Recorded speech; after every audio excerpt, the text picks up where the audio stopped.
Hello everyone, સ્વાગત છે તમારું ચેનલમાં।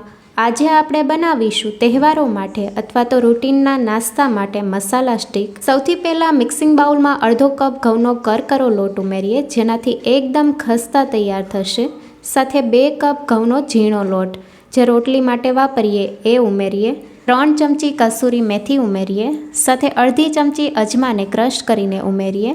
અહીંયા આપણે મેથી મસાલા સ્ટીક બનાવીએ છીએ, તો મસાલામાં 1 ચમચી ધાણા જીરું પાવડર, 1 ચમચી લાલ મરચું પાવડર, તીખાશ તમે ઓછી વધારે કરી શકો છો। સાથે અડધી ચમચી હળદર પાવડર, સ્વાદ પ્રમાણે મીઠું, ચટપટો ટેસ્ટ આપવા માટે 1 ચમચી ચાટ મસાલો ઉમેરીએ।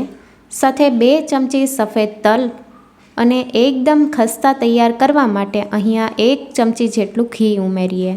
સાથે 3 ચમચી જેટલું તેલ ઉમેરીએ।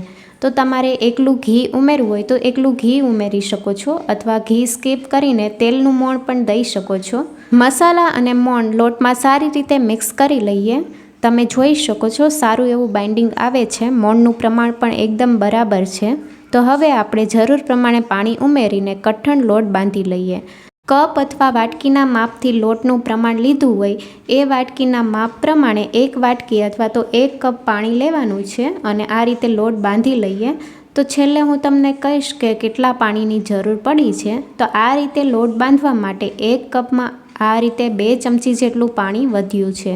હવે લોટને આપણે ઢાંકીને 5 મિનિટ માટે મૂકી દઈશું। 5 મિનિટ પછી લોટ સારી રીતે સેટ થઈ ગયો છે। તો હવે 1 મિનિટ માટે મસળી લઈશું, જેથી એકદમ સ્મૂથ તૈયાર થાય। લોટ સારી રીતે મસળી લીધો છે। હવે લુવા કરી લઈશું। તો અહીંયા આપણે મોટી રોટલી વણવાની છે, એટલે લુવા એ પ્રમાણે કરવાના।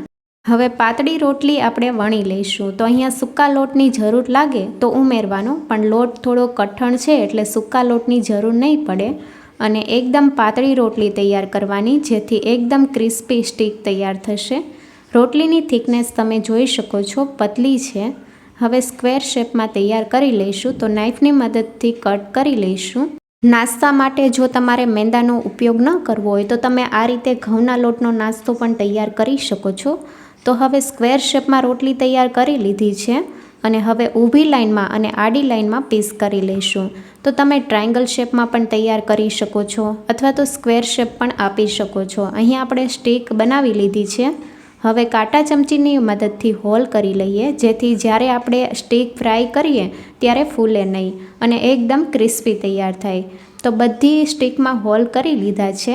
આ રીતે બાકીની બધી સ્ટીક તૈયાર કરી લઈશું અને તેલ ગરમ થવા માટે પણ મૂકી દીધું છે। તેલ ગરમ થઈ જાય પછી ગેસની ફ્લેમ મીડિયમ ટુ લો રાખવાની છે।